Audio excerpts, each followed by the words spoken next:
So happy you're all here. This week's episode is supported by none other than Joyce Giraud and her amazing hair care collection. Just exclusive for all of you listeners, this week Joyce is giving you 20% off your purchase with the code HAPPY20 at joycegiraud.com. She is famous for having the #1 selling hair supplement for healthier, stronger, longer, shinier, younger looking hair, as well as a ton of shampoos, conditioners, and styling to help you have the hair of your dreams. Go to joycegiraud.com, use the code HAPPY20 and enjoy 20% off exclusively for you. Enjoy the episode, friends. So happy you're here. I'm so happy you're here. I'm so happy you're here. You're looking good today, girls. So happy to have you here. Happy summer. You guys, it is summer and it sun feels on you. good. You have a nice tan going on. Listen, my dermatologist says not to. I won't hear of it. I don't want to speak of it. We only get sun in Minnesota for about 3 weeks, so we got to get out there and get it while we can. Or a vitamin D supplement. Yes, and you know we're not taking our vitamins. Well, we have a big episode planned for everybody. This is another by customer, by friend demand. Yes. So we have been so lucky to have so many great guests over the past few weeks. And thank you so much for hanging out with us. And again, we asked you who you wanted to hear from. So many of you requested the following guest. She really doesn't need an introduction, but just in case you don't know. Yeah. She is an incredible philanthropist, producer, actress, mama, mom of 2 beautiful boys, a pageant winner, and she had one of the most beloved collections at our former network. She had the #1 selling supplement. Check it out. The only one I take. I bet you at home you already know who we're talking about. The one and only Joyce Giraud is joining us today. Put your hands together. Hi, Joyce. Hi, girls. I'm so happy to be with you. Oh, thank you so much for joining us, Joyce. This was a big deal. I go, Becky, Joyce said she'd do it. This is a good get. Thank you so much for joining us. And the ladies have missed you. I know you were on Wake Up in Style probably more than any other non-fashion guest. The open of every second hour. Joyce Giraud. Yes. You know, I had so much fun. I think the most fun I had was on Wake Up in Style. It was fun. You girls made it so fun, so entertaining. It was just like a girls' party, which I love because I'm a girly girl. So it was like, let's have a party and let's just, by the way, talk about fashion. Wait, people always ask me about that. They're like, is she as nice as she seems? I'm like, yeah, you guys, I would have been on air for like 2 hours. I've got makeup across my face, hair is coming out, and Joyce is out there fixing me up, making me look better. You tied my shoes one time live on air. I have to. If you have untied shoes, I got to stop. You know, I do this sometimes with strangers. And first they're kind of taken aback. Like, why is she touching me? And I'm like, oh, I'm sorry to touch you. I just wanted to fix. It's just my thing. I want all the girls to look good. Yes. Well, and Joyce, you would come with a beautiful wardrobe of things that you had chosen to go on air with. But because she's a gamer, you guys, you would wear our product. You would always come out and look so pretty in our Kate Mallory dresses. And such a sport. Oh, we loved it. It was fun. It was fun. We played dress up a lot. Yes, we did. Well, you know, Joyce, we started this entire podcast because of our Saturday morning, community. It was so much more than our show. It was so many fabulous women. And so, along the way of this podcast, what's been so nice is we get to talk a little bit more than just product and fashion and beauty. We get to know each other a little bit more. We're the luckiest girls in the world. So thank you for doing this. Oh, thank you. Which, by the way, my beauties from Shop are listening to you guys. My beauties from Shop, they're with you. One of my beauties called in and said, can you please be on the Erin and Becky podcast? Because I listen to it every night and I'm like, okay, I got to call my girl. Yes. Oh, you guys are the sweetest. We don't deserve you. We don't deserve you. Oh, and it is that spirit that the girl fell in love with watching you on Shop HQ. But we wanted to go a little bit deeper. I know you've shared a little bit about your background, but would you walk us through sort of your story? I mean, starting back in Puerto Rico, you've always been so proud to represent your home country, whether it's pageants, whether it is, just your story. Walk us through that a little bit. Okay, so I was born in Puerto Rico. I wasn't in the beaches of Puerto Rico. Everybody thinks of Puerto Rico and they think glam and beach and tropical. No, I was a farm girl. I grew up in the mountains of Puerto Rico, barefoot with the chickens and milking the cows. And, we were very humble. Look, I even say it, I'm not embarrassed to say it. We were what some people considered poor. I never felt poor. I always felt like I had it all because my grandma, who basically raised me while my mom had 3 other jobs, because my mom was a single mommy to my brother and to myself. So she had 3 jobs. She worked, one of her jobs was as an accountant. The other one was cleaning homes in the night. Wow. So she did everything so that we could have a good education. And she was like, I don't want to put you in public school.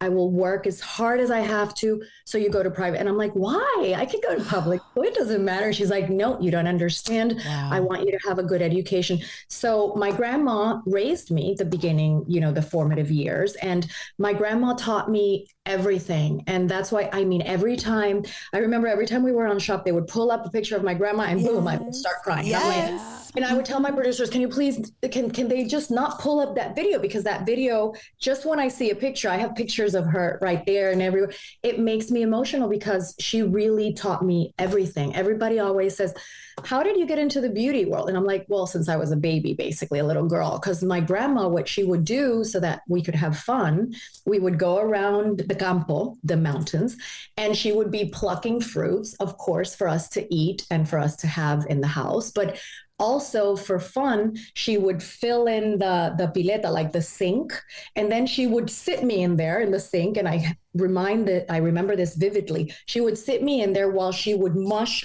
all the different products and all the different, like she would take the maracuya, which is my favorite fruit in the world. And she would be like, oh, this is the best for vitamina C. You're going to love it. I'm going to my Spanglish because she's supposed to be a fan. I love it. And she would just teach me about all these things. And that's where my love of beauty started, basically with her, because she would teach me all these things, slap it on my hair. I was like her little doll, basically. It clearly worked.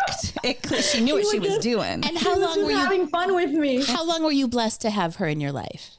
Not that long, unfortunately, because she died when I was in 5th grade. Oh, and I still remember it today because I was so upset that they wouldn't let me go into the intensive care to go see her because I was a little girl. Yeah. So they wouldn't let me go see her. But I feel like I'm blessed to have her even today. Oh my God. Okay. No, I know. I feel like I have her because whenever anything gets tough, I always go back and I just talk to her and I know she's there. Yes. So that's why I always say to people, a lot of friends lose their loved ones, or some people sometimes contact me and say, oh my God, I just lost my mom, or I just lost a loved, my husband, or this or that. And I always say, it happened to me not long ago because I was calling some of my beauties to let them know where they can find me after shop closed. And one of the husbands of my beauties tells me, well, she passed. Oh. And it was so hard for me. I just started crying. And then I started talking to him and I said, she's always going to be there with you. She's always going to watch over you. Believe it. And he goes, you think so? And we had the longest conversation, this gentleman and I. And I said, listen, trust me. I am a firm testament of that. When my grandma passed, I thought my life was over, even as a little girl. Yeah. And even today, I think about her and I talk to her, and whenever anything gets tough, I talk to my mom every day too, but whenever I'm alone, I'm like, ay, abuelita, or I'll be driving, I'll be talking to her, and I know she's there. So I always say it, when somebody passes, they're not gone. They just become an angel watching over us. That's right. And they're always going to be there for you. Oh, Joyce. It's so true. Of angel, the fact that you love you. Do you want to grab a tissue? No, it's so and true. You're reaching out to your customers directly. Did you see one of the comments on Facebook said, I thought it was a crank call. She's like, this is actually Joyce calling me to reach out. I mean, you go that extra mile. You do have a personal relationship with your sweet, sweet friends. Well, when I say that I feel we are a community, I mean it. And, for me, it's not just to say it when you're on TV or when you're on social media or when you're talking to somebody public, it's really to go that extra mile and mean it. Once a week, always since my line started, once a week, I would go into the office. Now I'm in the office more because my beauties need me a little more. But once a week, I would go into my office and I would, just call. And those who would say, I need a call from, I would just call them. And they always thought it was a prank call. I don't know why. They're like, is it really you? Tell me something that I would. And I'm like, okay, let's pass the test. Blink twice. Are you a robot? Erin, what did everybody say about Joyce? It is genuine. It's not just TV. This is who you are. Joyce, a lot of people will always ask me about, the personalities and celebrities that we get to work with as home shopping hosts. And you get brought up all the time. And I tell this story and I remember this, Joyce, and I hope you're okay that I tell this. But one time you were in the buying offices. This was quite a few years ago. And one of the newer assistant buyers, younger, just starting out your career, you've got about a quarter to get yourself to work and back. Yeah. She complimented your dress. And when you left to go home after your visit, you left the dress for her. Do you remember this, Joyce? Do you remember? Joyce, you're the real deal. When people are like, no, are they really that outgoing? Are they really that nice? Are they really? I'm like, that is the real deal. What you see is what you get. Sometimes even better. I mean, it's just crazy. You know what happened? Actually, this week. So I just opened the TikTok and I'm not so cool. I'm not so cyber. I'm not great. Girl, I just opened it. Telling us. And I'm not so cool. Which, by the way, I think a lot of our beauties can relate because every time I talk to them and I'm like, I'm not cyber, they're like, oh, you and me both. I'm like, yeah, no, but I just opened and I got reached out by this girl who wrote me and I didn't remember her. I didn't remember her name. I'm really bad with names. I'm good with faces, but bad with names. I didn't remember. And she reached out and sent me a message and she said, I don't know if you remember me. And I said, I'm sorry, refresh my memory. And she goes, well, about 12 years ago, you came into our lounge and it was a gifting lounge for celebrities. They do these all the time in LA. Yes. So about 12 years ago, I went into this gifting lounge. I was doing a movie. I don't know. I remember which movie it was, but she said you came into the gifting lounge and they were gifting you all this stuff. And there was one of the dresses that I said, oh my God, I love that dress. And when, I wanted it, so they were giving it to me. And she was telling me, oh, I love that one. That one is like the best dress here. It's so beautiful. And when I was leaving, I gave it to her. And she was like, I will never forget because you're the only celebrity that ever gave me a dress when I was working. So now she's moved on and is doing something else and said, I saw you pop up and I couldn't believe it was you. So I just had to come here and tell you to please keep being kind because it makes a difference. And I was like, this was so long ago in my head. I was like, oh my God. And that's why I always say it. I always had it in my bags and everywhere. Sprinkle seeds of kindness everywhere you go, because you don't know the difference that you can make in someone's life just by being kind, a tiny little act, you just don't know. And sometimes a lot of people say, but there's a lot of mean people out there. So let them. Let them be. Yes. That's on them. That's not on you. Let's go, Mel Robbins. That's right. Exactly. And I love, by the way, I can't wait to read that book. Yes. Because it's all about what I always believe. Yeah. Who cares? Let everybody be whatever they want to be. Yeah. You have to be you, and you have to try every day to just do a little bit better, to try to get, there's always room for improvement because we're human. So just every day, try to get a little tiny bit better. It's so true. Great. And we would watch that when you walked through the halls of Shop HQ, that your kindness had an impact, not just on those of us who got to stand next to you, but the other guests who walked by you. Anyone in the building. The buyers were always so excited to have you there. And that resonates. We always say you can't create or fake authenticity. Right. And that resonated.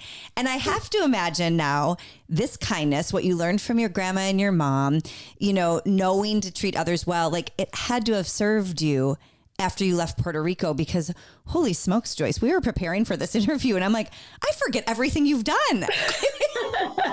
You have lived 35 lives. I mean, I've been so blessed. You've done so much, but it had to have come with hard work. It had to have. So I'll go back because I tell us what happened. I stopped on the baby years. So after my grandma, which was the most formative point of my life, after that, I became an Uber nerd.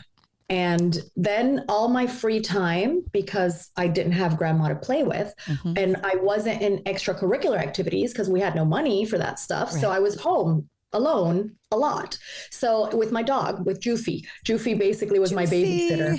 Joofy, he was a little tiny chihuahua, and he was like my bodyguard, babysitter, everything. I was alone with Joofy in the house because my brother was doing sports. Okay. But I was doing nothing. So I was just home. So I became an Uber nerd. And then because I was an Uber nerd, I graduated high school super young. I graduated high school. I was 15 years old. I was just turning 16. And so then you're brilliant too. Yes. I was just an Uber nerd. Wow. When I was a nerd, I was bullied a lot in school because I was such a nerd. I was tall, I was skinny, I was lanky. I didn't know what to do with myself. I was hunching because I was too tall compared to the other boys and girls. I never had a boyfriend because I was not cute enough, so all these things I think make you who you are eventually. Yeah. And for all our young gals that are listening, if you're going through a tough time in school, trust me, it will get better. Oh, that's such a good always word. Gets better. Yes. It's important for the young girls to understand that and to know, and for the grandmas and mommies to tell the young girls, because a lot of times when kids are getting bullied, we don't understand where it's coming from. Quick interaction story in between. You see, I go everywhere. We love it. Yeah, that's exactly how we like to talk. Everywhere. So with my boys, now that I'm a mommy talking about bullying, and I promise I'll go back to that time of my life. Of course. Now that I'm a mommy talking about bullying, my Valentino, my younger boy, who is now 14, when he was in preschool, there was this little boy. He was coming home with boo-boo reports. So in preschool, they do like boo-boo reports. Yeah. So, he fell and scratched his, so you know where it's coming from when you see their body suddenly a bruise or something. So my Val was coming and there was no boo-boo reports, but he would have a bruise or he would have a scratch for like 4 times in a row. And I'm like, this is not right. And I'm like, what happened? And he goes, I fell. And it was always, I fell. I bumped into, he didn't want to tell me. And I was like, okay. So then I go and talk to the principal because she was a good friend of mine. She was Latina, so we became friends. And I'm like, Celine, what's going on? Because Val, I have no boo-boo reports. And I see him, he's come now about 4 times, bruise, scratch, that's a lot of boo-boos that I'm not getting aware. So I'm like, what's going on? So she says, I'm going to have an eye on it. I'll tell the teachers. So they have an eye on it. And it was because there was a little boy that was bullying him and pushing him. And, so Val was getting bullied. And I was mortified because as a mom, you never want your kids to go through what you went through. I never went to physical bullying. It was just mental bullying. Like, look at you, you're so skinny, you're olive oil, look at your spaghetti, that type of stuff. Yeah. Jokes on them. Just that type of, I know, I wish I was a spaghetti again. We've got like a lasagna noodle now. We've got I'm a rigatoni. I think I'm like a little penne pasta. So Val was getting bullied. And I say to Val, listen, I know what's going on and you need to always be honest with me. Yeah. You're not in trouble if you tell me, what's happening. So I said, let's figure it. And he goes, but I don't want him to get in trouble either. Isn't he sweet? And I said, so he didn't want to tell me because he didn't want the boy to get in trouble. So I said, listen, he's not going to get in trouble, but he has to stop because he can't pushing you and you have to stand your ground in a nice way. It doesn't mean you're going to be mean to him, but it has to stop. So Celine, the principal, calls me and says, listen, this boy is still doing it. I contacted the mom and the mom doesn't care. What? And I said, what do you mean she doesn't care? She said she has too much work. She cannot come deal with this. So all I can do, if you want me to, I'll kick him out. And I said, no. We're not, something's going on at home. Obviously, we're not going to out. So can you give me the mom's number? I can't do that because of privacy. I can't give you a number of somebody, but I can call her from here if you come and you can talk from her. So we call her and I said, listen, my name is Joyce and I'm the mom of Valentino. And, your son has been pushing him and my son has had scratches and bruises and this and that. And she says, I'm a single mom and I am stressed and I have work and I can't deal with this stuff right now. And so she goes on like stressed. And I was like, you know what? I understand your stress. I was raised with a single mommy too. but can we talk to your son so that he doesn't push mine? And so no, I can't deal with this, but you're welcome to talk to him. And I'm like, okay. So then I said, okay, Celine. She said, well, I can go talk to the boy. So I made it my point, and I went 3 days in a row, and I had lunch with the boy and with Val in their recess. And the little boy tells me, I'm just always alone. I never have lunch. My mom never does lunch for me. So after that little boy, we would send him lunch every day. So that little boy became Val's friend. We never had play dates at home because I didn't want to interact with the mom. Yeah. But the boy, and I know for a fact that act of kindness changed that boy's mentality of bullying, because he never did it again, not with Val, not with anybody else.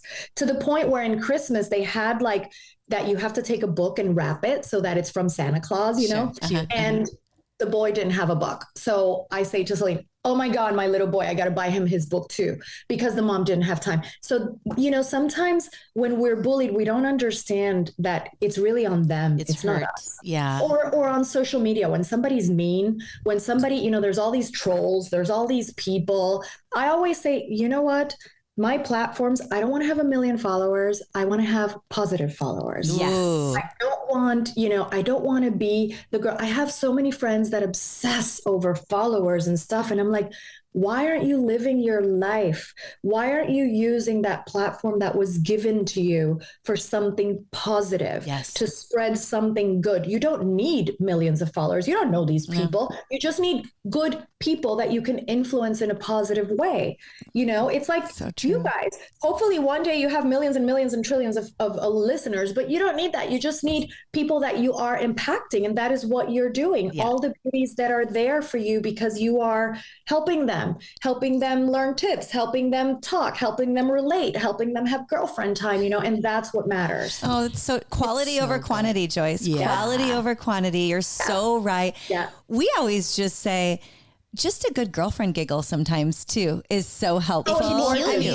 Listen, it's so important. If you can do what Joyce has done and help somebody that way, it's so amazing. But don't you even think sometimes just a good chat with a girlfriend about nothing can really a good coffee, a good tea, just to have, by the way, there's girlfriends and then there's girlfriends. There's girlfriends that you can sit with and literally not even talk. You're just laying by the pool together. Each one is reading your book and you come out of that meeting feeling re-energized. Yes, so true. And then there's girlfriends, you go shopping and she's doing her own thing, you're doing your own thing, but you come out feeling like, woo, this is my runway. I am revitalized. This girl gets that's it. what it's about. Totally. That's how I feel with both of you and with everybody who listens. Like you get done and I'm like, I feel better. I don't even know why, but I feel good about yourself. You feel like, okay, today was a good day. Totally. We accomplished something. It was great. Even if it's just 10 minutes and sometimes even on the phone, you get on the phone with a girlfriend that you love and that you haven't seen in a million years. I have girlfriends that are my girlfriends from childhood. And I always say this, I love this saying that friends are like stars. You don't always see them, but they're there. Real friends. Yes. Because there's a lot of friends of mine. Sometimes we don't talk for years and then we talk and it's boom, like yesterday. Like yesterday was when we saw each other. Exactly. And that's what it's about. Those are the best ones. It is. And it's so true, that quality over quantity. And that's why we're so lucky to have this whole community. It's true. Yeah. Poor Becky would like to go a few days without talking to me, but she's stuck. No, she wouldn't. She's stuck with me.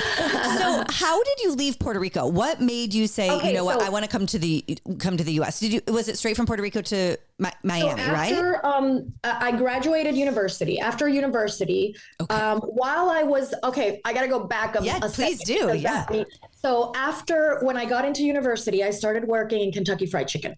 And that was my first job. And I lied to get the job because they wouldn't hire me. We did this too. McDonald's didn't hire me. You had to say you were 15. McDonald's wouldn't take me because I was 15. So I was like, this is not fair. I'm going into university and I need a job and this is not. So I was really upset at McDonald's and I hated it for a minute. I love their fries now, but I hate it. And then something so good about him. So I applied to KFC and I lied. I had to fake my passport because I didn't know how to do an ID because I didn't have a driver's license. So I took a copy of my passport in university and I switched it with Wipeout. And I'm not recommending this, guys. This is not a recommendation to do this. I did it back then. Mm-hmm. So I faked it and I got hired.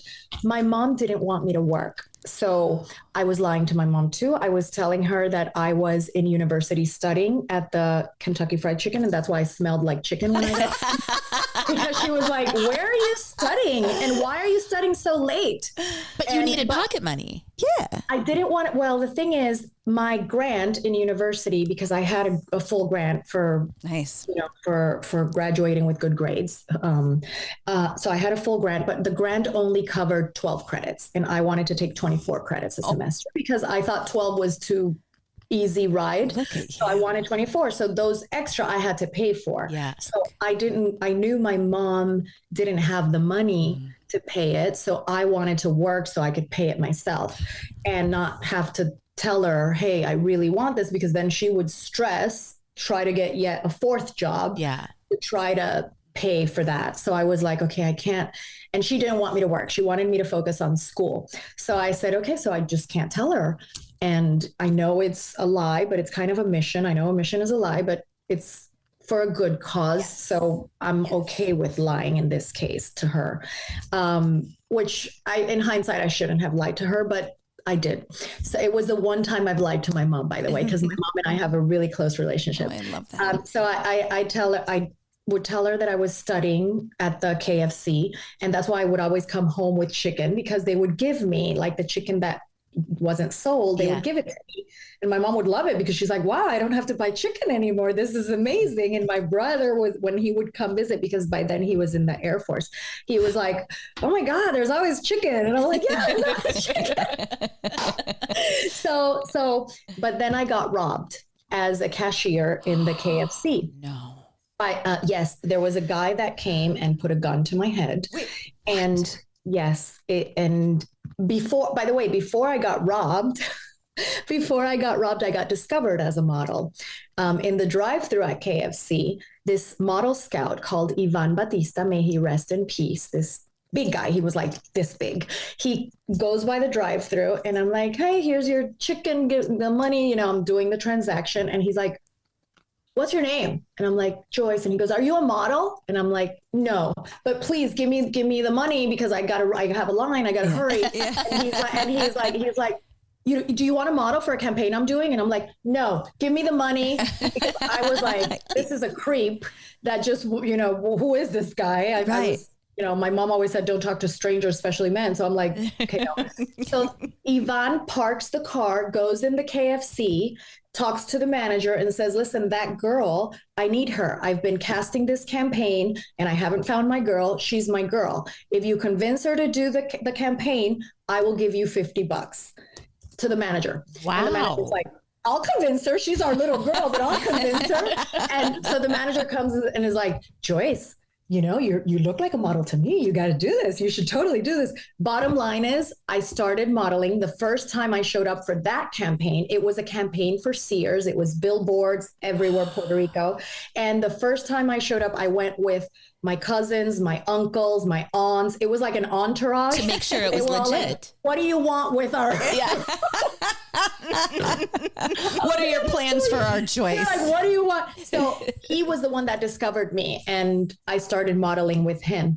And then I did that campaign. That was that. And then in Kentucky Fried Chicken, almost right after I got discovered by Ivan Batista, this guy comes in the line and he gives me a little note. You're not supposed to take a note, but me being naive and just believing in the good of everybody, the guy tells me, oh, I have a long list. Can I just give it to you? I take the note and the note said, esto es un asalto, no me mires, dámelo, chavos.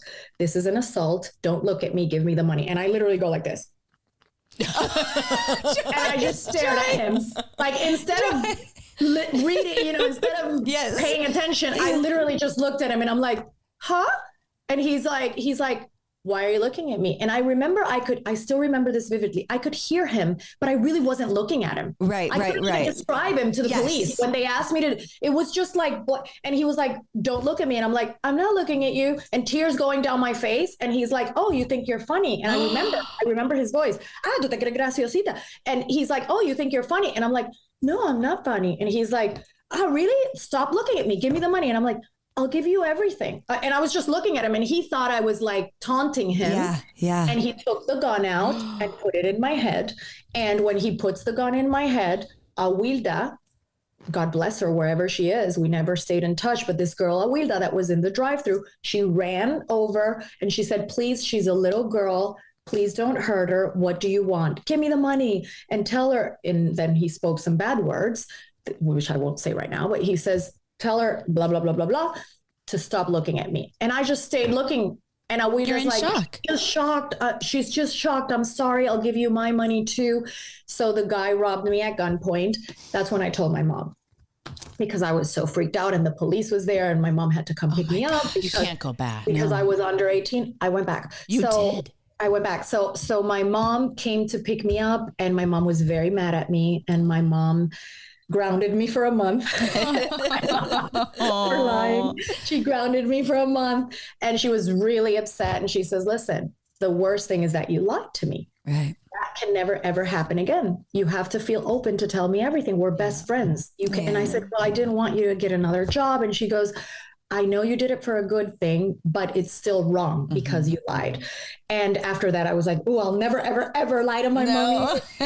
So then my mom said, I don't want you to go back. And I said, well, I don't want to lie to you. And I want to go back because I am making money for my credits. I'm taking more credits. And my mom said, listen, no, we have to figure something else. I'll help you figure something else because I know you want to help me, but you cannot go back. And I said, okay, so while we figure something else, let me go back. You can start picking me up in the night so I don't have to take the bus home in the night. And we'll do that. And she goes, okay, that's a fair compromise. But the minute we figure something out, so another job that's not dangerous, you're done. And I said, okay, that's fair. So then I went back and I stayed working at the KFC and I got robbed again. No. Oh my gosh. Now, Joyce, I'm with your mom now. You got to get out. I got robbed again within a month. I got robbed again. And the guy would keep going to the end, come to the front, to the end, come to the front. And he puts a gun. This time he says to me the order. I make the order. And when I turn around to give the order, he puts the gun. And this time, instead of me, like, I didn't get shocked like the first time. Yes. I just go, no problem. I give you everything. Boom. And I took the whole box out. I know the drill. Good for you. Good for you. And he was like, que pendeja. Oh, that's a bad word in Spanish. Right? He was like, how dumb, you know, because I'm giving him the whole box instead of the money, which is what he wanted. And then after that, I said, listen, guys, I'm done. I'm done. I can't. But that's God speaking to you saying, come on. Yeah. And then I left. Then I left. And then I started modeling a lot. So then I called Ivan Batista and I said, listen, you told me that I had a career in modeling. I don't need a career in modeling. I need the money. So I need you to tell me what are the jobs. I need you to tell me I don't want to do swimsuit yet because I don't feel like I want to do swimsuit. Are you still in your late teens at this point?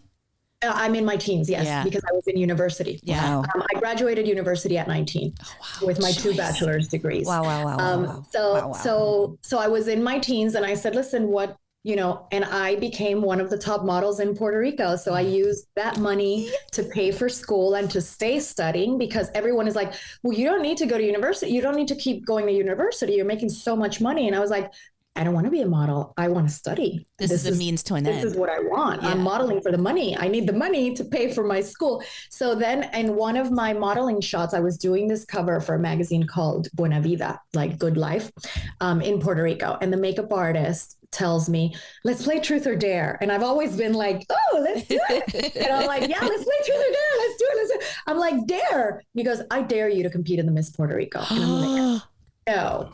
And I said, no, I'm not doing it because I had already been Miss World.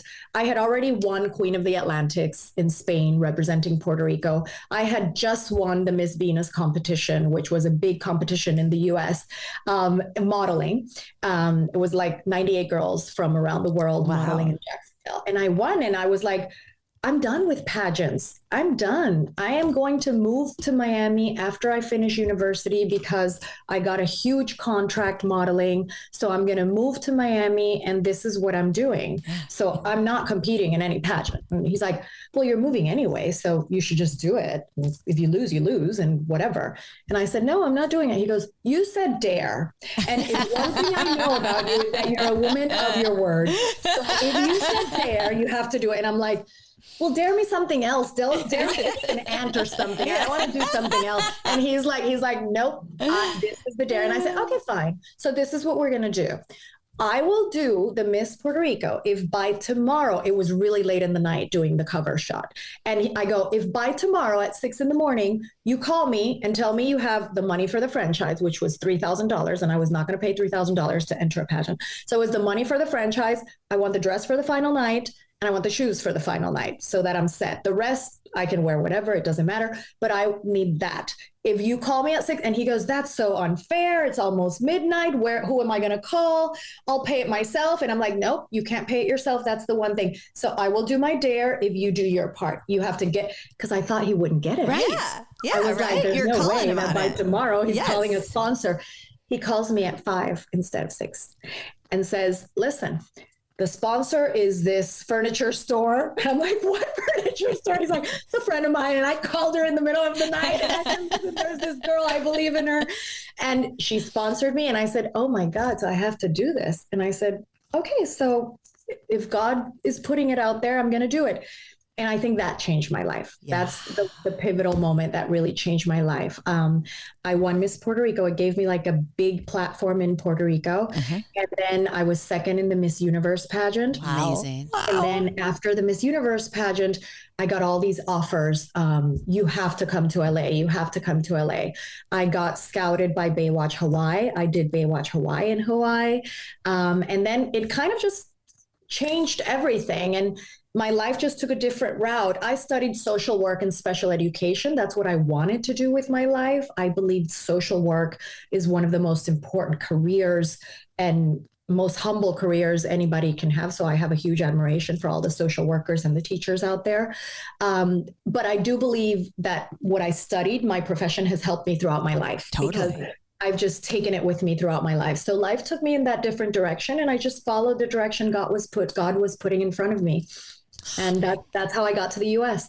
You guys, don't forget, Isomers is now partnering with So Happy You're Here podcast to give you an exclusive 20% off your order. You go to isomers.ca. You'll get 20% off your order. If you're at $100 or more, they'll ship it to you for free directly to your house. It's an exclusive savings just for all of you listening. If you haven't been introduced to Isomers before, they are the best cosmetic chemists in the world. Scientifically proven results for over 30 years. If you don't know where to start, there's an easy quiz to take at isomers.ca. Or if you just want to go for their icons, their hyaluronic acid, their fast lift eye serum, their copper P, it's all available and it's exclusively for you with Happy20 to get that 20% off your order. And so many projects came out of that. We were looking at IMDb. We were absolutely knocked out by all of your work. I mean, I think a lot of people remember when you were on Friends, you know, and they remember, I mean, that's an iconic scene when Joey takes a Spanish class just to be with you, right? But so people recognize that. I think they remember, you know, Baywatch Hawaii, but you have so many acting and producing credits. I mean, Joyce, you are booked and busy, baby. I love it. I love producing. I think I love acting. I love being in front of the camera, but I also love being behind the camera because when you're behind the camera, it's almost like you're creating a baby from scratch. Yes. You know, you're really seeing this project through. It's a lot of work. It's a lot of hard work. And I admire all the producers out there because it's crazy work. But it's very rewarding work because once you finish, you feel like, oh my God, I did that. It's like being pregnant and having the baby, you know? Yeah. And is that something you and Michael do together? We should talk a little bit about your wonderful husband. Oh, yes, my amazing. How did you guys meet?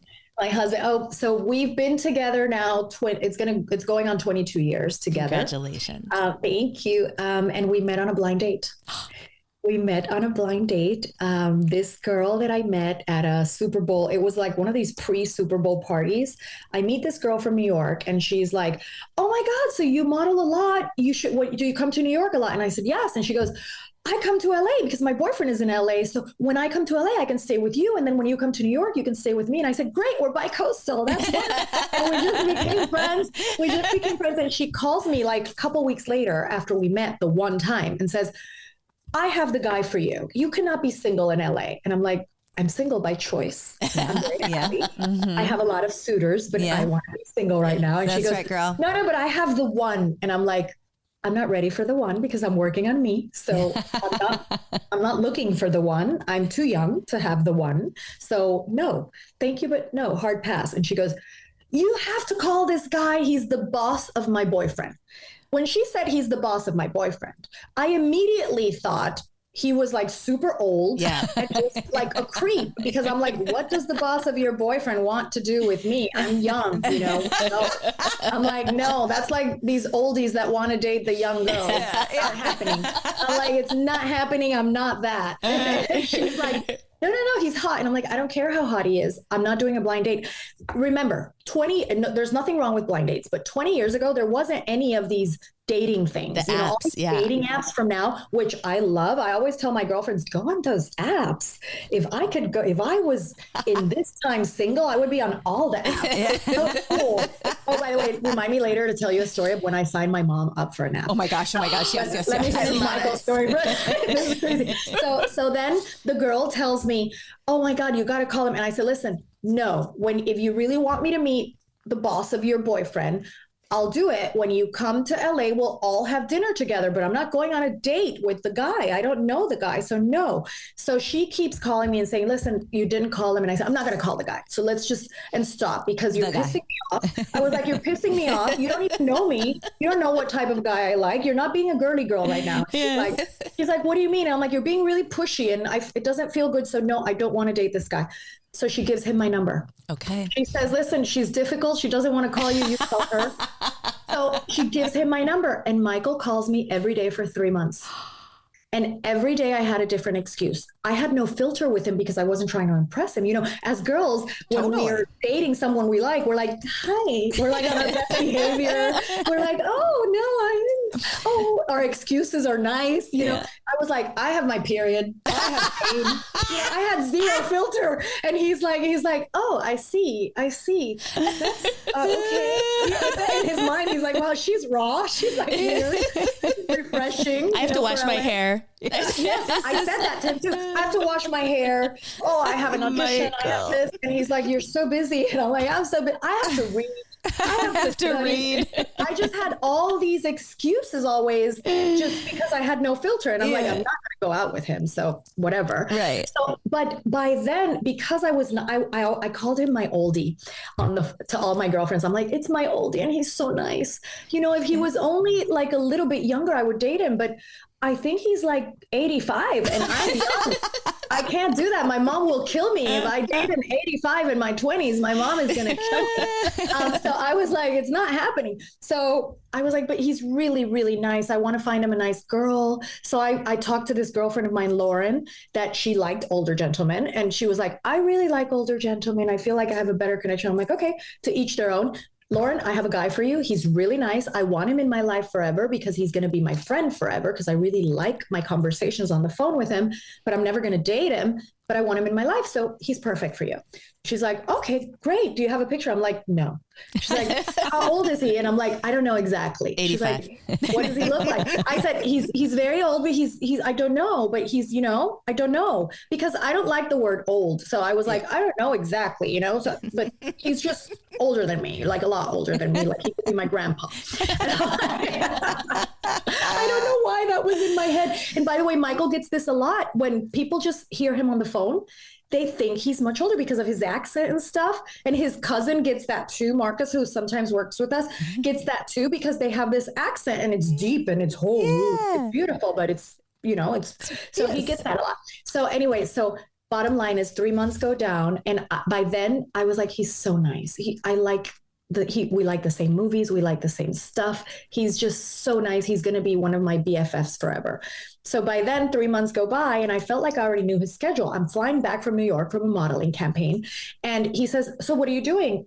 And I said, whoa, are you in the plane? You told me you're going to Germany. That's so decadent. Did you have to pass like the little credit card to pay for the minutes in the plane? I remember So that. I'm like going up, and he's like, whatever, what are you doing tonight? Like he ignored what I was talking about. He's like, what do you do? And I said, well, I'm doing nothing because I just flew in. So I'm just going to order some Chinese and stay home. And he goes, great, I'll pick you up at 8. And I'm like, He got you. like, what do you mean? He's not taking no for an answer and he anymore. goes, I'll pick you up at 8. And I said, well, you don't know where I live. And he goes, I know where you live. Sidra told me. I pass by your house from work every day. And I'm like, are you stalking me? And he goes, no, I can't see inside your apartment, but I know where you live. And I'm like, but maybe we should do a coffee. You know, I was like, oh my God. And he goes, coffee's BS.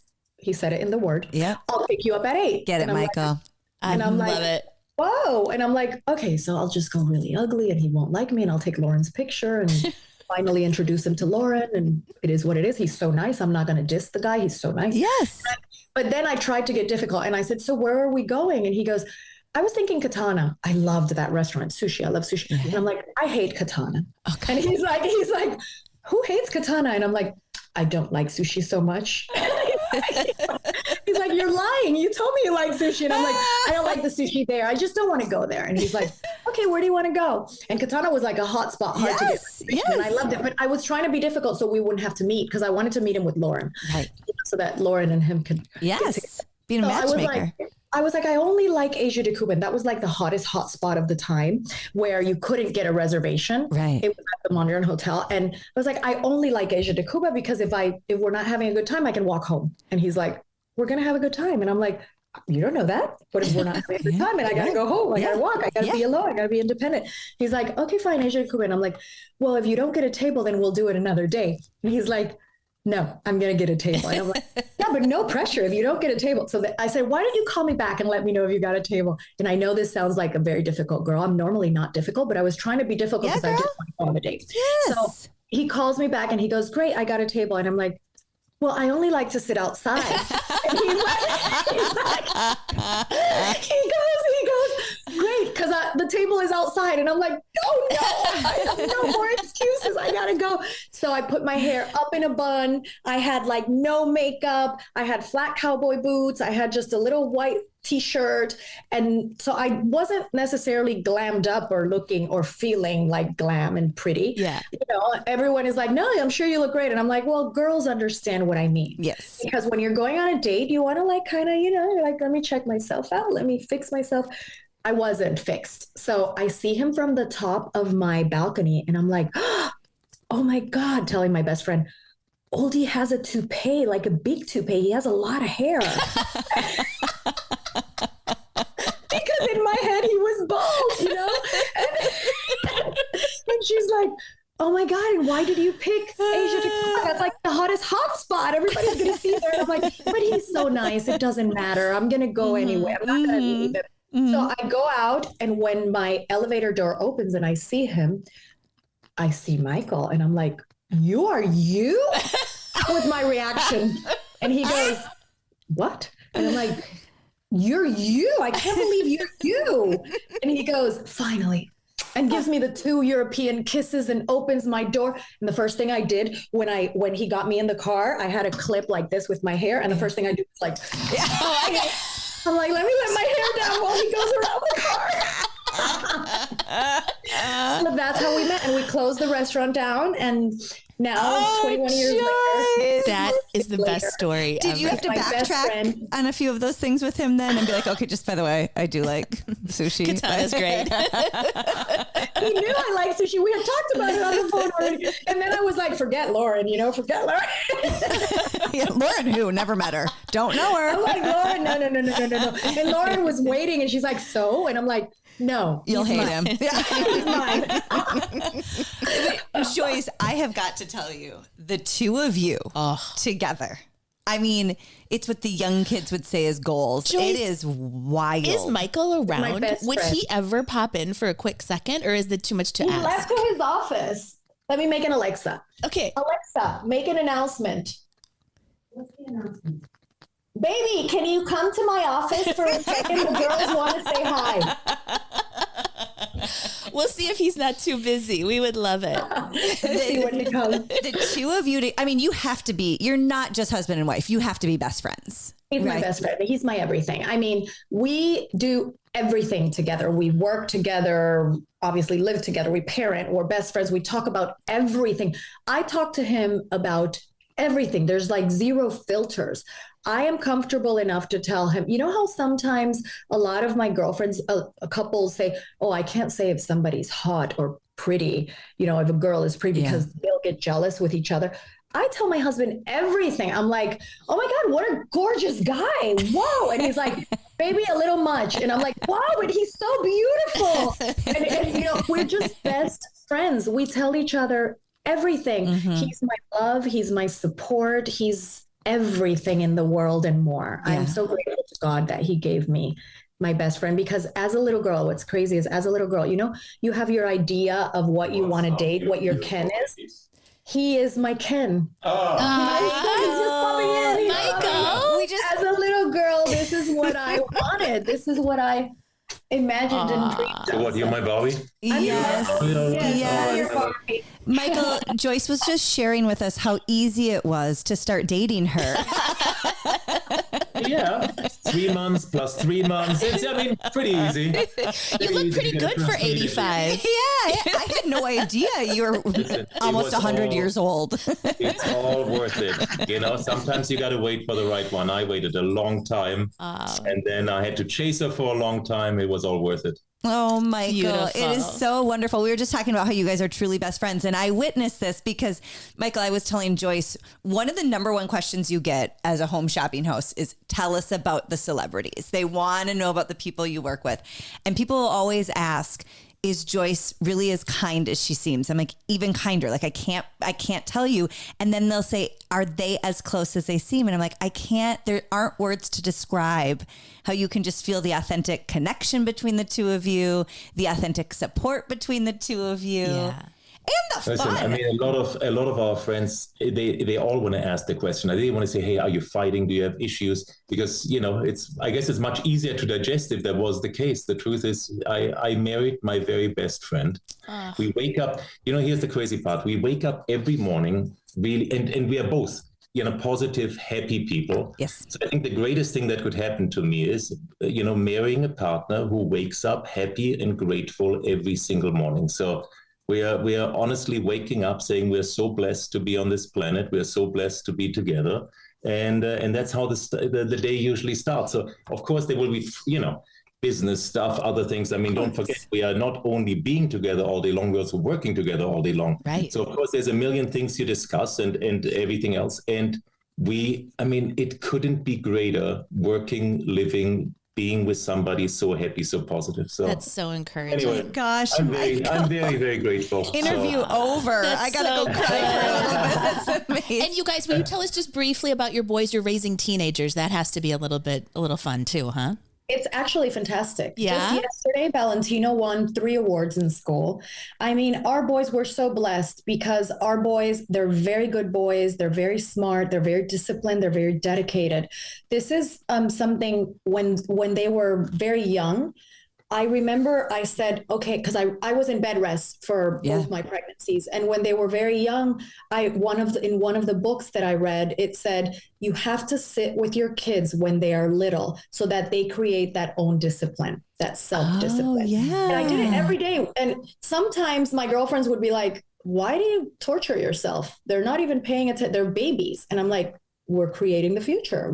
This is what we're doing. Yes. My kids, I don't sit with them to do homework. I don't have to tell them to do homework. I don't have to remind them if they have a project. I don't have to ask them.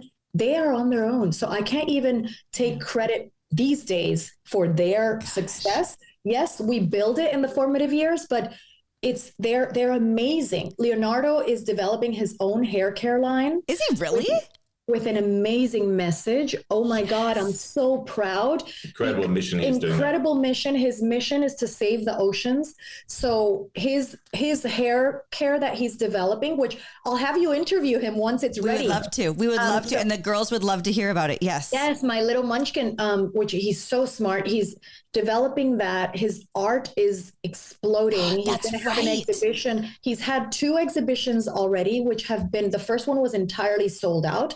The second one almost sold out, but an extra 5 commissions on top of the exhibition. And what's his media? Is it paint or what does he use? It's mixed media. Yeah? It's mixed media. You can go on my Instagram. There's a little icon that says Leo's art. You But can you know, see. he has like huge. I mean, But his he's like sizes- 8 foot, 9 foot Yeah, high his paintings. sizes- He's like on a ladder, the little guy, to paint that. It's incredible. It's insane. It's Yeah. insane. I mean, he just donated one for a charity for breast cancer, and he spoke. You have to see this, girls. You got to go on my Instagram and slide to that.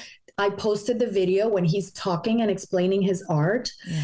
It's so beautiful, and the painting sold for 20 grand for cancer awareness. I mean, the guy is insane. And Valentino, my other munchkin, is so smart in school. The teachers adore him. His friends, he's just such a good soul, which is more than you can ask for your children. That's what you want. You want to raise good people. What I say again, we wake up every morning. We are truly blessed. They are healthy. They're incredible kids. And at the end of the day, he is super mom as well on top of it, because she and raised, super dad. she raised really 2 And super unbelievable. And everybody wonders. But it's a village. You can't do it alone. It's always so funny. They say, "Oh, it's going to be the terrible twos and this whatever, the effing fours and the everybody." I mean, and you know what? Honestly, we're Freaky fives. We didn't They had all these things. We didn't have any of that. I mean, even as teenagers, it's the greatest time ever. We have such a great time. with Yeah, a them, friend so. of mine said, "Well, your kids were great when they were little. Wait till they're teenagers." And I was kind We're of still scared. waiting. I was We're like, still waiting. I mean, who knows? I was like, Who knows? "Oh We're my still waiting. God, what's going to happen?"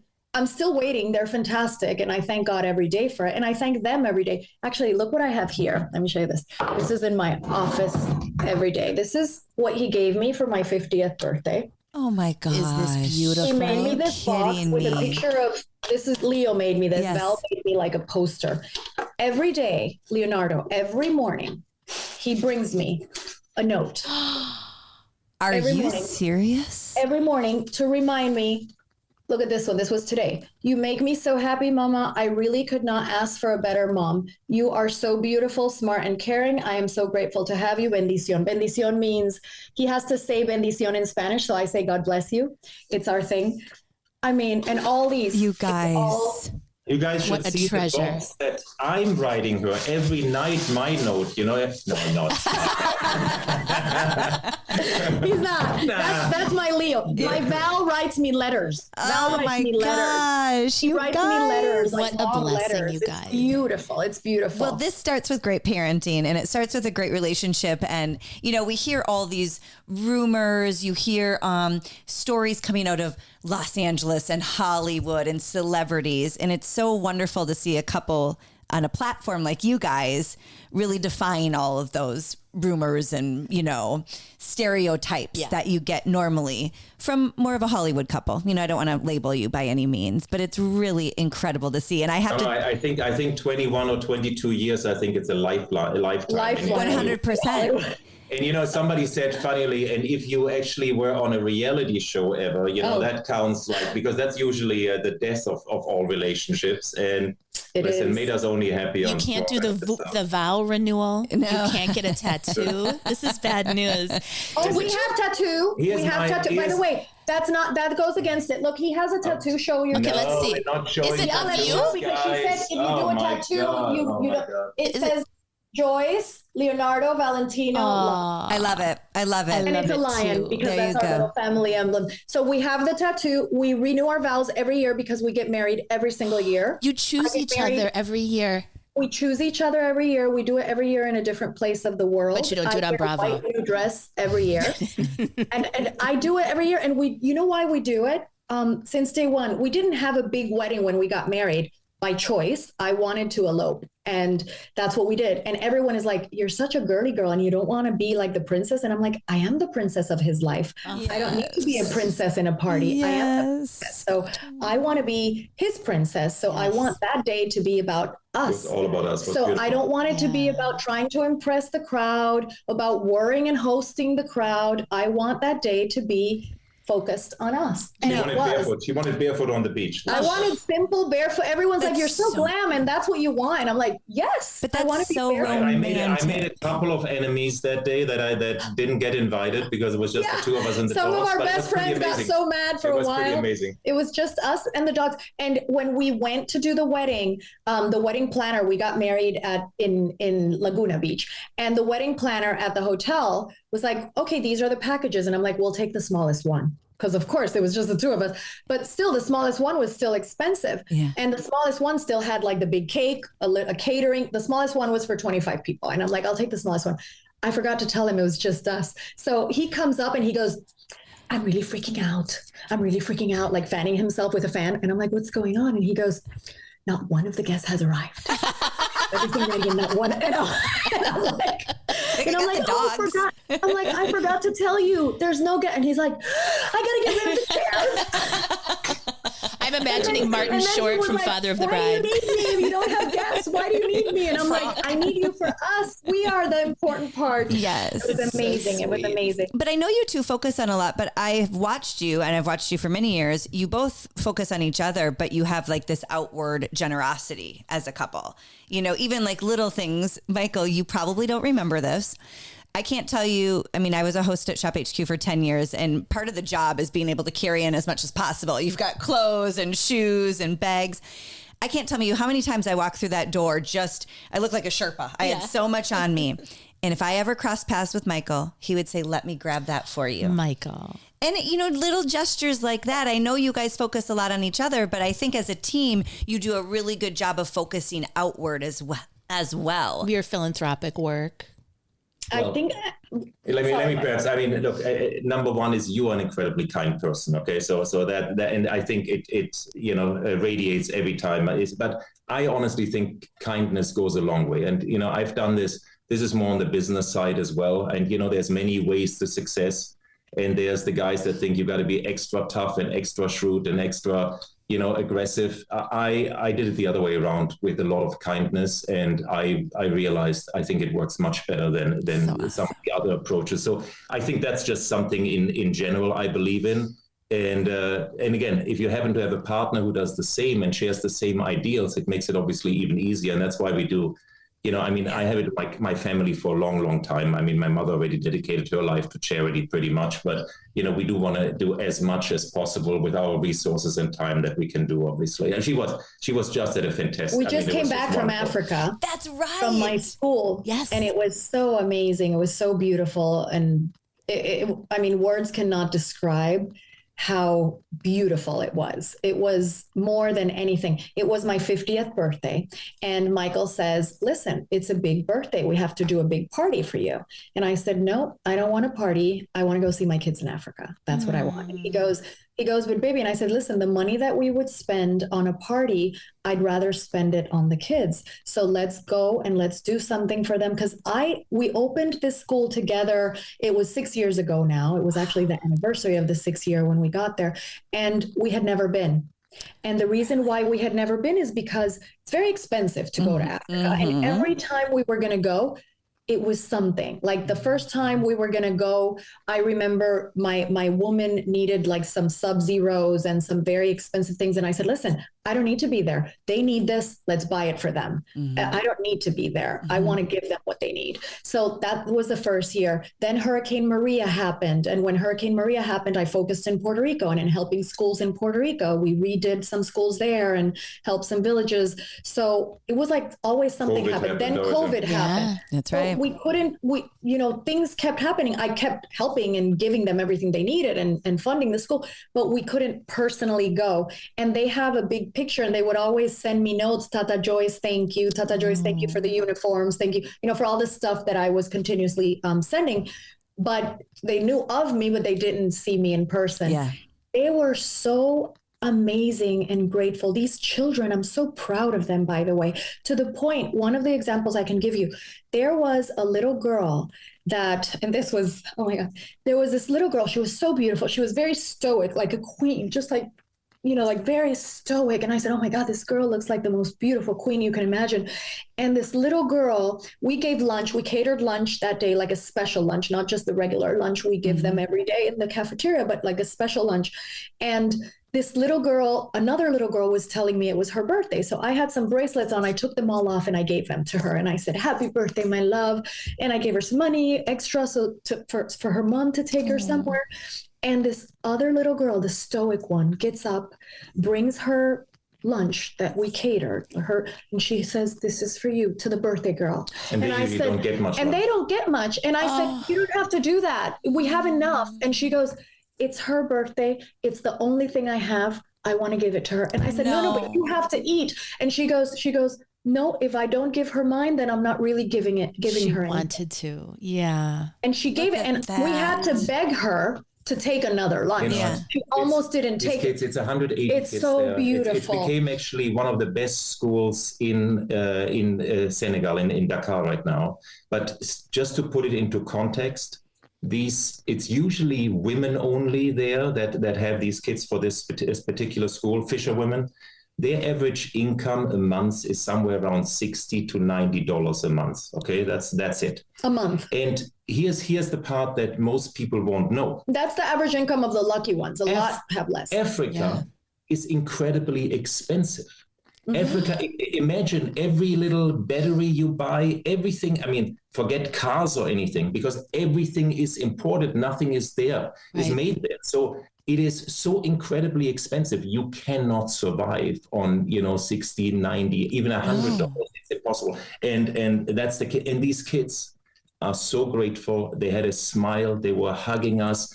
I mean, I said he didn't want to leave my arm anymore. He was so incredible, this guy. He took Michael's phone. I thought, you know what? I'm going to have to probably smuggle him home in the plane and take him with me. He's so incredible, this guy.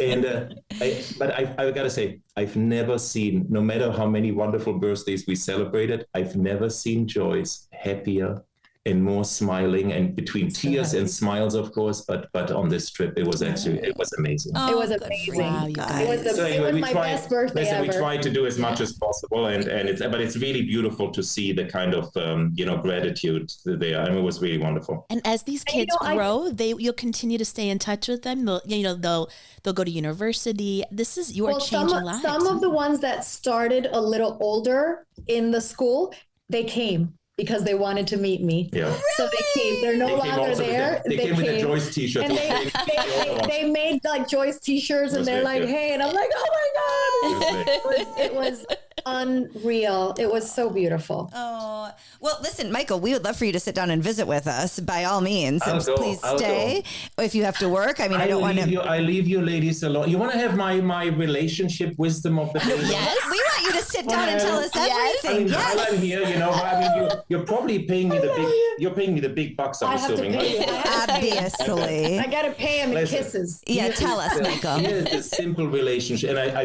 live by it. I mean it. I live by it because I truly believe life and relationship should be or could be very simplistic, and it's all a decision. Number one, I truly think happiness for the most part is a decision. It's not just coming to you. I think many times we are all stressed, we all have work, we all have pressures. And you have to work on that decision. Sorry, my love, because especially for the gals listening, we get hormonal. So it's tough. Sometimes our hormones make us not be happy. So we have to work on it on top of it. So I think the first premise is to say, I'm deciding to be happy, and I truly do this every day. No matter what stresses I listen, I'm so blessed. Again, I have the kids, I'm healthy, I have a wonderful wife.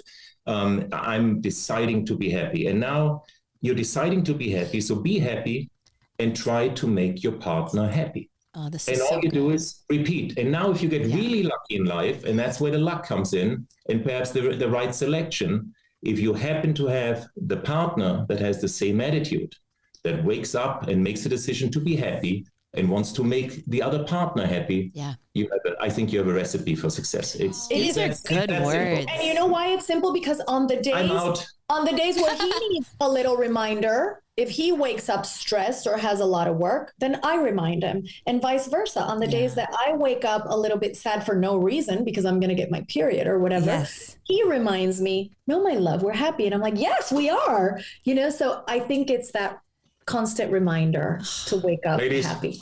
No, Michael, thank you. We love you too. Thank you so much. Michael, we love so that. appreciate you. And listen, if you want to stop back at any time, it's wide open. Thank you so much, Michael. Okay, now we're going to talk about Michael behind his back.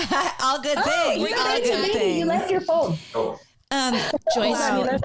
here's the thing. That's really setting the bar high. We got to talk about this hair I on these know. people's heads. Both of them. I'm telling you what, this is the reason we met Joyce. And Michael comes in with His that. hair is looking even better than when I first And met that hair, him. like not even fixed. You see him. He's like cash today. He's He looks so just cute. cash and cute. You know, it is a household full of good hair. Not just good people, not just good kindness, not just good deeds. Wait, before we move on from your school, if somebody's watching this thinking, I would love to help that school, do you guys take donors from people, or is this completely private?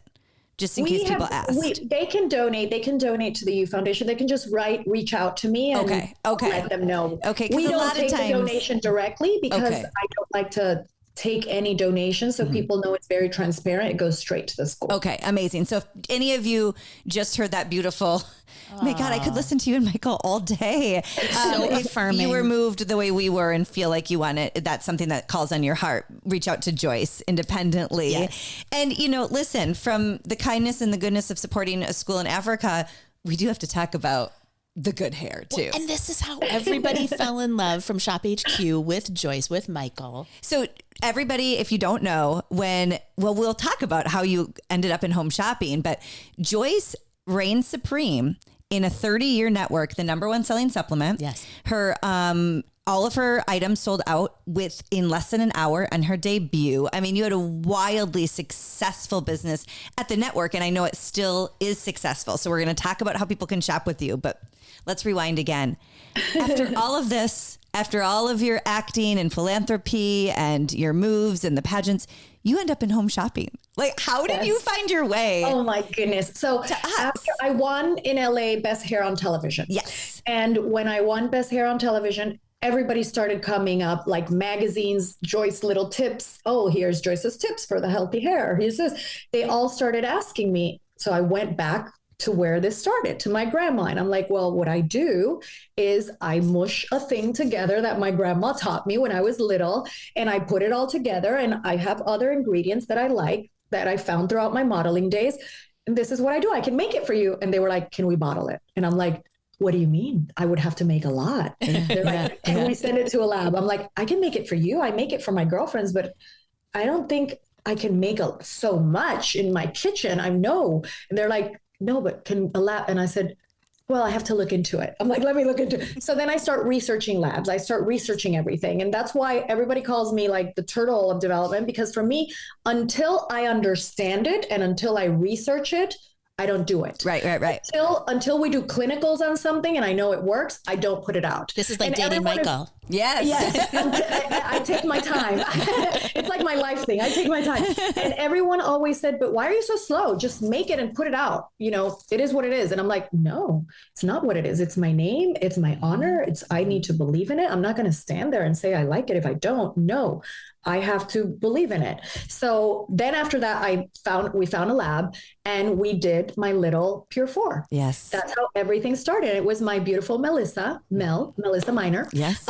That launched me, and they gave me 10 minutes on home shopping. On that one product?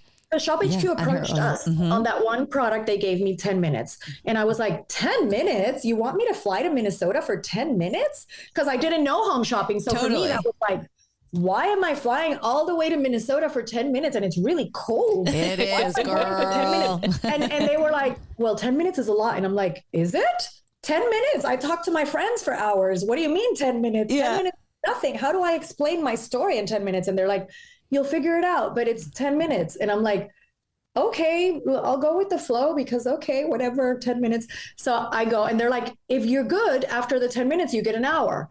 And I'm like, well, I'm going to be good. Yeah, I know I'm good because I'm going to put all my effort into it. And they're like, well, that doesn't determine it. It determines if the audience likes it. And I'm like, oh my God, what do you mean? I'm like 10 minutes. So they give me 10 minutes and I go on the air with Mel, and in minute 6, because you see the countdown and the screens and all this stuff, it's almost 6 minutes. It's like 5 something. Melissa's announcing we're done. And I'm like, no, I have 10 minutes. And Melissa's like, but honey, we sold out. And I'm like, it doesn't matter. I have 10 minutes to talk to everyone and I want to talk to people. And she's like, but sweetie, what are we going to talk about? And I'm like, we can talk about life. That's why we needed this podcast. Same girl. We're like, we want to keep talking. Yes. Melissa's like, but honey, no. And I'm like, wait a minute. And I remember they cut out and the producer in my ear is like, no, Joyce, we're done. No, Joyce, we're done. And I'm like, they're telling me we're done, but I'm not done. And Melissa's like, okay, so let's cut to somebody else. So they cut to somebody else. And I'm like, you don't understand. I still have minutes. They gave me 10. And she's like, but honey, you sold out. And I'm like, so that's how it works. When we sell out, you're cutting my minutes. And she's like, yes, you need to bring more products so that you can talk more. And I'm like, we need to bring more stuff. And then the head of the network at the time took us for dinner. And he was like, that was the highest minute per dollars per minute. Right. And we're so excited and we want a full line. And I'm like, okay. And he's like, when can you deliver? Can you deliver for next month? And I'm like, no, I need to research. Like, what do you mean research? And I'm like, well, what do you want? He's like, we want shampoos. We want conditioners. We want this. And I said, that's going to take a minute. I have to do clinicals and clinicals are long. And they're like, we don't need clinicals on shampoos. And I'm like, I need to do clinicals. And Michael is like, she won't do it. And, you know, that's how it was. And then it took a little bit. So they brought me back and gave the Pure 4 instead of the 10 minutes, they gave the Pure 4 half an hour, sold out again. And everybody loved it. And I was like, I have a lot to talk about this one product. And then slowly we developed and then we came, you know, the shampoos did great. Everything would sell out and would do really good. And people loved it because I knew it was stuff that was going to work. I knew it was stuff that when it got to people, I needed to love it in order for me to sell it. Right. So, and the supplements are what everyone goes crazy for. And then my beauties started asking for a supplement. That's how it started. My beauties started writing in and asking, can she make a supplement? Can she? Every product from my line was developed because of my Shop HQ beauties. Every product was because they asked, can you make a leave-in? Can you make a leave-in? And I'm like, I got you, but give me a moment. I need to test it. I'm like, yes, I can make it, but and my lab, I think they have a love-hate relationship with me because they love me so much, but I put them through the ringer so much. I'm like, it's not ready. I don't know. It needs more. And they're like, we're going to kill him. So, and then the supplements came. And when the supplements came, that took the longest to develop. That was a long time in the making because I needed clinicals. I wanted not just clinicals, but the Rolls Royce of clinicals. I wanted to make sure it was great. And I needed to make sure that it really worked. And then once we knew, okay, this is a great product, let me tell my beauties, because, you know, it's a problem that a lot of gals and men have out there. And it's a problem that people don't like to talk about. Hair loss is something really personal and really isolating. You feel lonely. You feel like, why is this happening to me? Why am I going through this?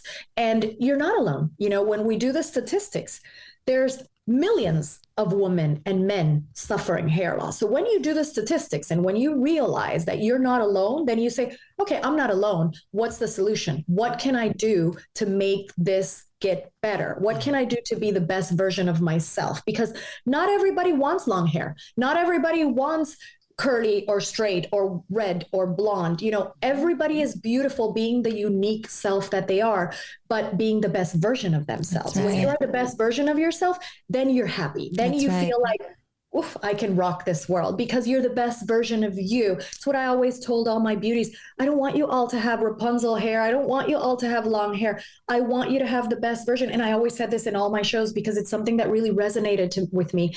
One of my favorite callers ever was a caller that called one day and said, Joyce, you've given me the pixie cut of my dreams. Yes. I don't want long hair. I have my pixie cut. I no longer have colics.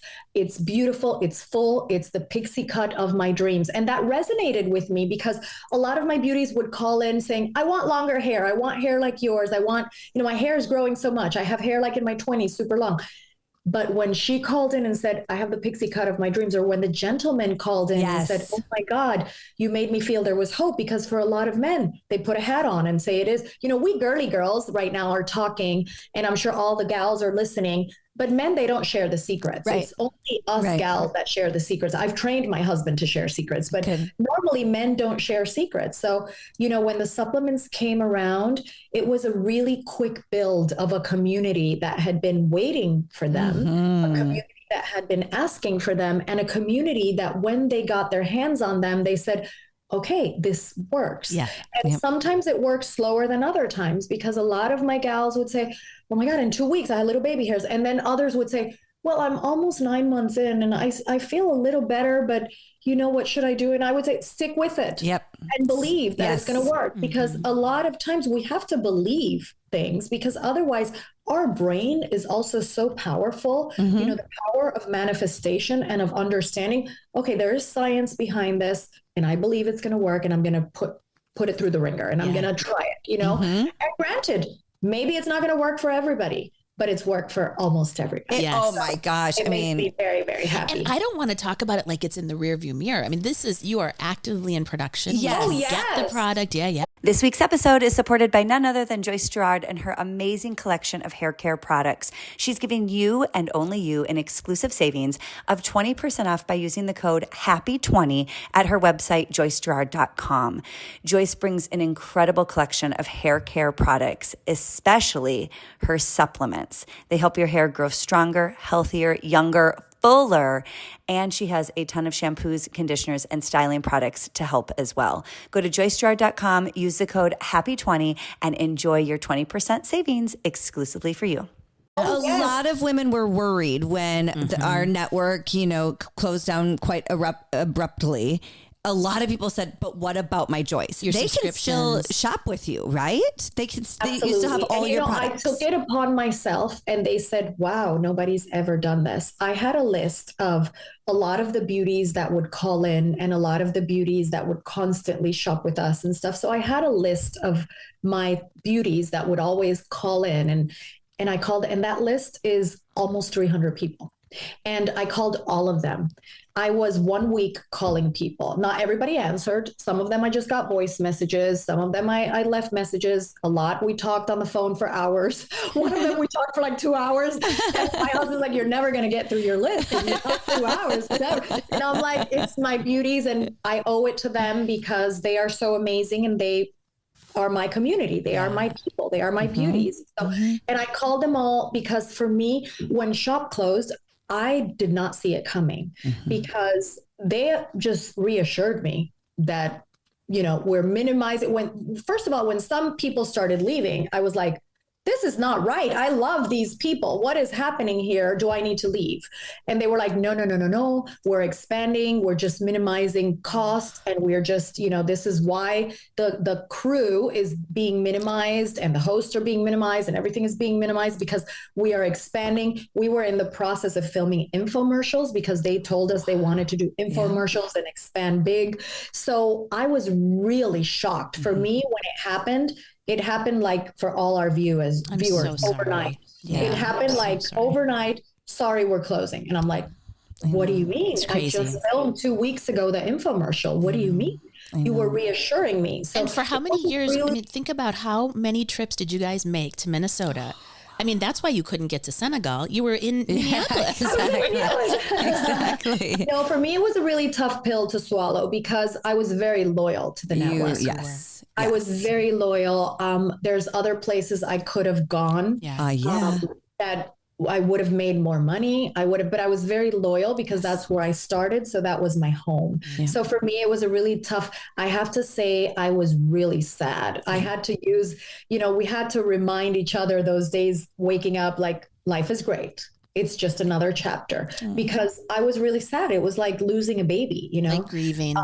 Yes, it was really grieving. And that I took the time and I said, you know what?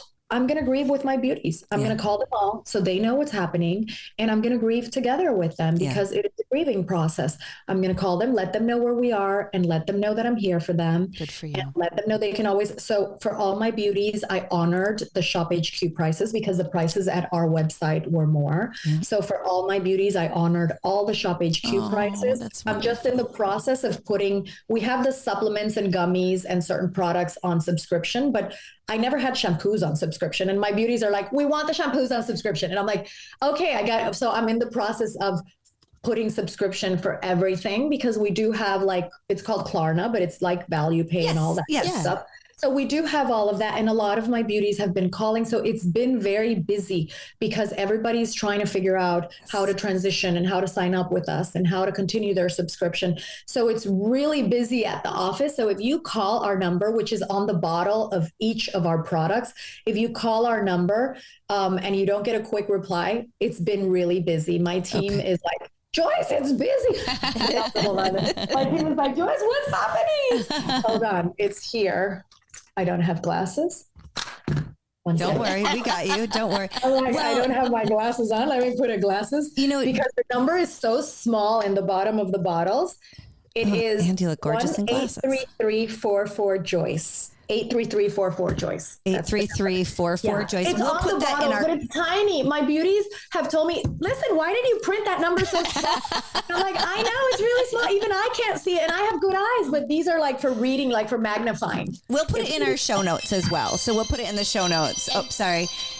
We'll put it in our show notes, but also I just want to touch on this real quick. When you say the grieving, and Becky mentioned that, we kid and laugh because if you don't laugh, you'll cry. We went through 12 stages of grief walking away from that community. And it was, I think you understand it so well, Joyce, and you are such a main part of this, is this went far beyond hair supplements and clothes. It really felt to me genuinely like a family and like a community that I belonged to. Yeah. And you were such an important part of that. And so I don't want to say I'm happy to hear you say grieve. That's not the right word, but it makes me feel like, okay, we weren't alone. We didn't make that up. That's we real weren't experience. Hallucinating when we left feeling like, I feel gutted, like it was really sad and moving through it. Yeah. I was so sad. I remember one of the days I was in my bath. Oh my God. I was in my bath and I put my mask on, and everybody knows I like to leave your mask. Thank you. That's my Erin mask. I send it to you, by the way. Oh, thank you so much. And I send you, remind me to tell you, I send you guys something, my new product that I was about to launch when it was amazing. So I had my mask on and I just started crying, and I was like, but why am I crying? I don't need to be crying. I'm a happy person. Why am I crying for this? This is just another chapter. And it was that grieving, that feeling, but it's a lot of people that I really love, and I'm not going to see them for a long time. I'm sure our paths will cross somehow, but I'm not going to see them for a long time. Yeah. And even, because everybody at home sees just the people in front of the cameras, but even the people behind the cameras, those faces that a lot of them, I don't know their names because I told you I'm bad with names, but I know all their faces. You see them and they walk by and they're so happy and they're like, hey, Joyce, you need anything? You want a coffee? They're so special. It is a village of amazing people. Yeah. So it does feel like a loss. It does feel like you're losing part of your family. It feels like somebody died. It feels like grieving. Yeah, it does. And here's the deal. And I'm so sorry. I don't want to make you cry by any means. My makeup is just gone. No, Becky, you look gorgeous. But Becky and I really, what we took away from this, and we've had so much therapy together. What we took away from this is the people. And so we feel so lucky that for whatever reason, we started So Happy You're Here back in November because we love the community, and we're so lucky so many of those women have followed this community, and we can follow along with you and still get your products. And I have to believe that this is just the start of even something better, like for everybody, for not just us, everybody. Believe it. I firmly believe that. I was talking this the other day with Fatima, by the way, who's moving, as you know. Yes. And I told her something and she says, oh my God, Joyce, I love that. And I'm like, it's not a setback. It's a set forward, because sometimes what we see as a setback or what we see as a door closing is really God and the universe directing us to where we need to be. I believe that. And sometimes you stay in your comfort zone and you have a hard awakening because God is directing you to where you are meant to be. Yeah, and we always have to believe it. But at the same token, it's okay to grieve. It's okay to cry. It's okay to go through those 12 steps of grieving, like you said, because we are human and we need to show ourselves some grace in order for us to show grace to everybody else. That's right. Oh, that's such good advice. And it will be, you know, we for the crew members that you spoke of and for the team behind the scenes, I agree with you. And I think we all know that is true and will be true, but it's still nonetheless difficult to go through, you know, for sure. So, you said you were given best hair on TV. Was that from your time on Bravo? Yes. Was that your now listen. Oh my God, look at my makeup is a disaster. No, you look beautiful. Come on, you look gorgeous. Can we talk briefly, just for a minute, about your 1 year on Real Housewives? Yes. Okay. Now we're going to dish a little. Because listen, I got to tell you something. From what I know of the Housewives, I'm like, you are so kind and bright and such a great light. How did that happen? Like, how did you get into it? I did not belong there. Okay. Well, you were on there with, you know, who was in your cast? That was a really some vicious girls. I was going to say. Yes, some vicious girls. And by the way, I think this is the perfect time to say this because one of the girls that was very mean to me, her name is Brandy Glanville. She was very mean to me. But that being said, I've gotten so many messages nowadays on my social media and everywhere. Oh, look, karma, she's getting... I don't want those messages. Yeah. Why? Because even if she was mean, you know, who knows what she was going through? Yeah. Who knows what's happening in her life? Who knows why she did whatever she did? Who knows why she just chose to attack me? Even if she was mean, I still don't wish her what she's going through. Good for you. Those messages that people sent me, the mean messages, like, I know they're trying to be supportive of me and I appreciate the support, but I don't want people to be mean to her just to support me. Yeah. No, and that's a good reminder. Again, why you're so... Well, and your light is so evident that I think that's what was, I mean, we saw that through our screens. Yes, definitely. Did you pursue that? Is that something you had wanted to do? No, they pursued you. I was filming a show called Siberia on NBC. Yes. I was the lead on that show. So we were in Canada filming this, and they did an article in one of the magazines in Beverly Hills. I forgot which one. They do like a one pager of like the it girl. Yeah. So they featured me as an it girl, that they loved my fashion, that they loved my tips, that. So then they saw that and they called and they said, "Oh, would you like to be on this?" And I'm like, "No." I was like, "No." Then they said, "Can you please just come to a casting? It's a casting like an acting job. Just come to a casting because we want to tell you what the show is about." So they pitched it to me more. I got to be honest. I did not watch it before my season. Sure. I do watch it now. I think it's easy entertainment. Yes. But I didn't watch it before my season, which I should have done my research. Were you season 4? Season 4. Yeah. Being the research freak that I am, when it comes to meeting people, I don't like to research them. I don't like to Google people. I like to meet because I always thought, if I watch the previous seasons, then I'm not going to come into it with an open heart and meet these women for what they are with me. Right. I'm going to come into it judging them, and I don't want to judge them. So I said, I'm just not going to research. I don't care what has transpired between them.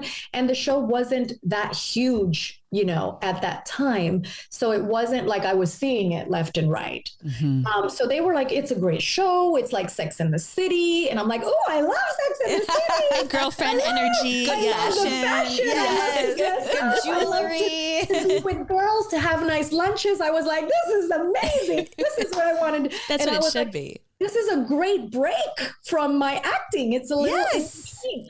So they told me it's a quick filming schedule. It's not. It takes away your whole year.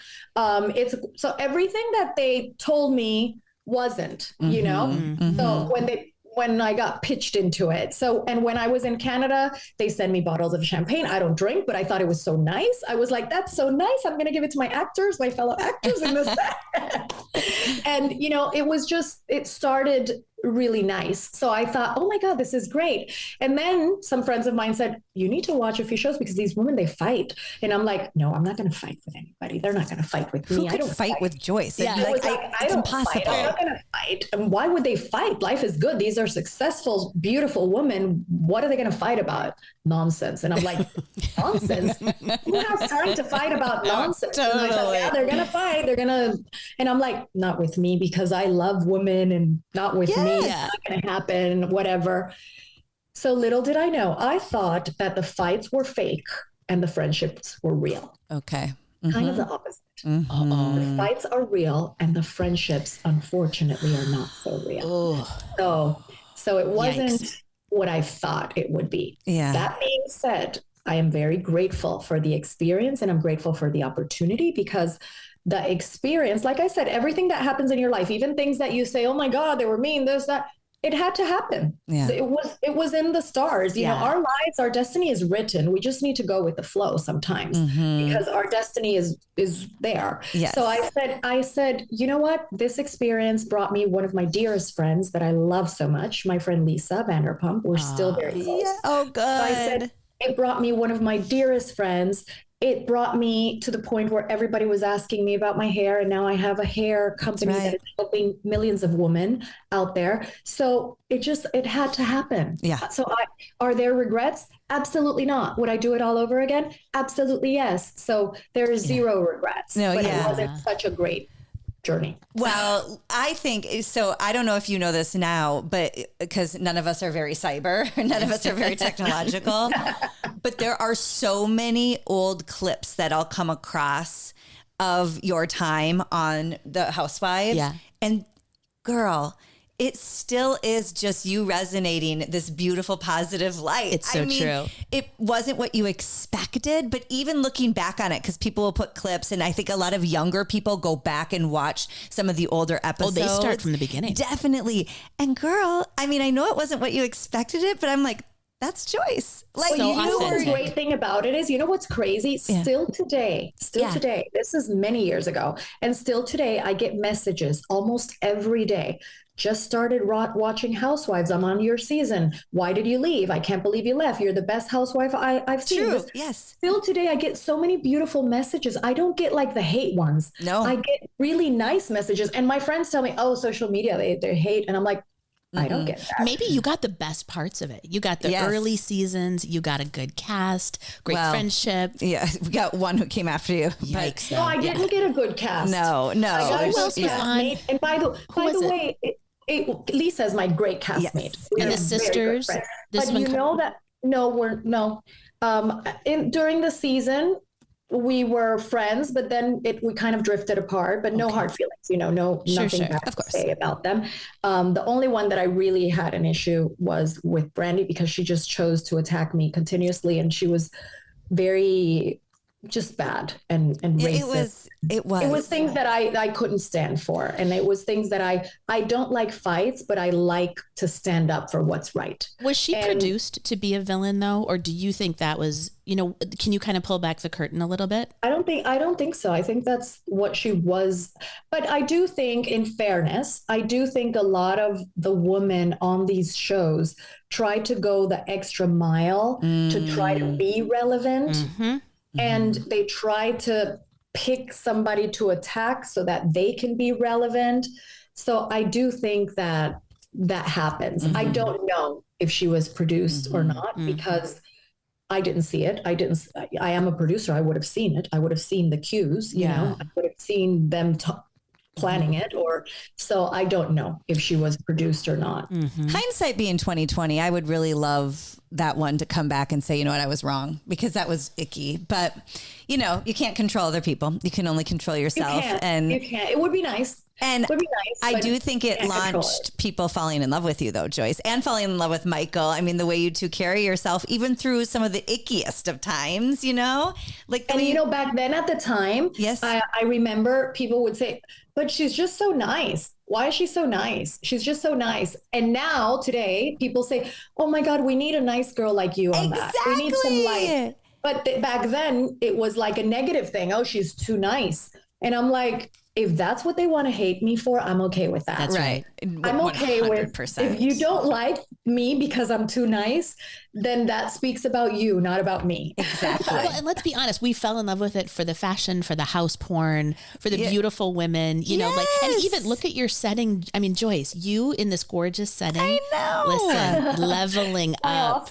I know. I could watch that. I could watch that on mute. That's what I'm saying. Totally. Well, we think you're the brightest star that came out of that franchise. So we think, and I love to, sometimes clips will come up in my social and I'm like, you know what? She's always been that kind, girly girl. Always. True to herself. We feel so lucky that we were even just in your presence, Joyce, working with you. I'm lucky to be with you. Working with you is one of the greatest parts of my job. And thank you for being authentically you in the workplace, you know, on live television, with all of your beauties, with all of our fashion girls.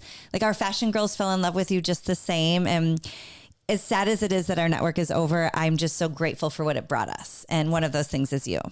Yes, I'm grateful for you guys. I'm grateful for all the beauties that are listening right now, because when we went, it was always about the village there in front and behind the scenes, but it was always about the massive village watching us. 100%. The magic of television, you know. That's right. And the people calling in and the people sharing their stories and sharing their lives and taking their time to be with us, to watch us, to listen to us. For me, that meant the world. And I'm very grateful to all of you.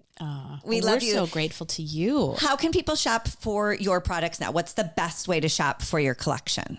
Well, they can look it up on Amazon, or they can go on our website, joycegiraud.com. Super easy. Name.com.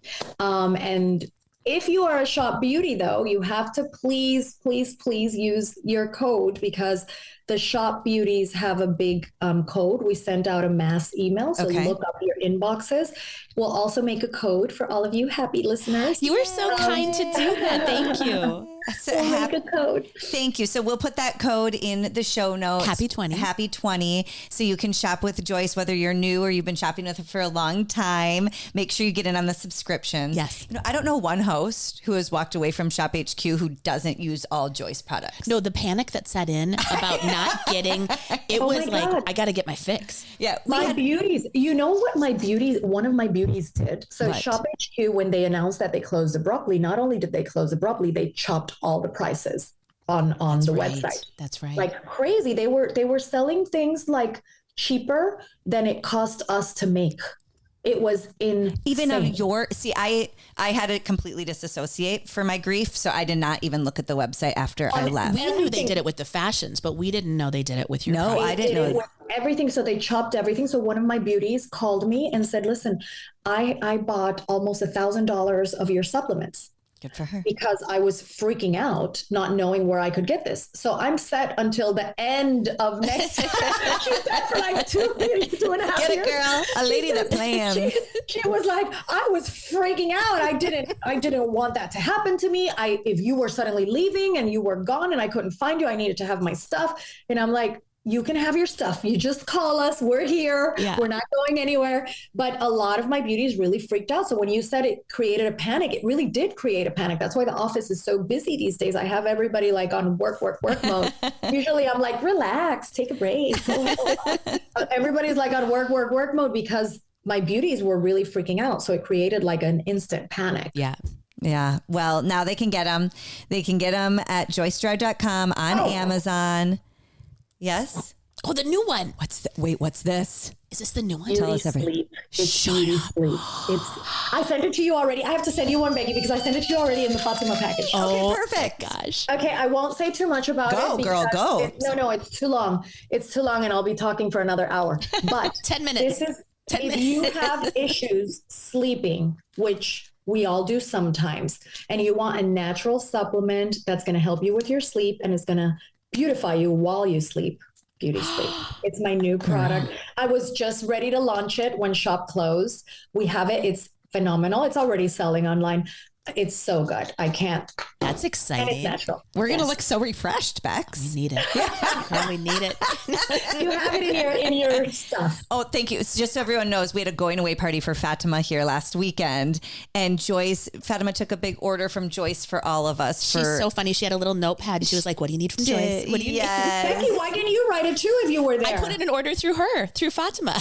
You didn't give it to me. She might have put it under She did mine. not. Oh, By maybe the it's way, under Aaron's. She might have put maybe it it's under my box. Yes. Because she forgot to give me yours and Aaron. Okay. And then I read and I said, was Aaron and Aaron not there? It was at And my she goes, house. oh, I forgot. And I'm like, write them right away. And anybody else. So Thank she you. didn't, but I'll send it to you. Thank just you. send- Well, the funny thing is we have the hookup directly with you, but so do all the beauties. I mean, Yes, everybody exactly. can reach out to you directly. You're so good that all way. the beauties, you can reach out, joycegiraud.com, or you can call our office. If you need to talk to me, you just leave a message and you say, I want Joyce to call me back. Because once a week I'm in the office. I'm not there every day, but once a week I'm in the office. I'll call you guys and we can have a little chat. You can tell me Who what you does that, by the way? That's amazing. The best, coolest, Yeah. nicest girlfriend. That's right. Who only needed one season on that show to show us who she was. That's right. Joyce, we love you and we adore you. Thank you for taking time out of your schedule. Hopefully we can do this again, maybe later on this year or something. We would love that. I love you for sure. You let me know what you need. We We'll adore always- you, Joyce. Thank you, you. Joyce. I love you Thank guys. Michael, Bye, my too. beauties. I love you all. God bless you. God bless you. Bye-bye. Okay, a quick reminder, you guys, our first supporter of our podcast, it's Daily Fascia. Daily Fascia offers the most practical, easy to follow techniques to help you unlock your body's hidden potential. It's for freedom, it's for flow, it's for relief. If you're struggling with recurring injuries, stiffness, or you just want to move more freely, Daily Fascia has got you covered. You're going to use the code HAPPY50 to get 50% off your first course at dailyfascia.com. We have all the information for her different coursework, her YouTube channel, all listed and tagged below. You guys, do us a huge favor, please. Will you like this podcast, share it, or subscribe? Because that helps, right, Bex? It will help us a ton. It will. And I don't know if we've helped you, but if you don't mind helping us, that'd be great. Fair's fair. Love you.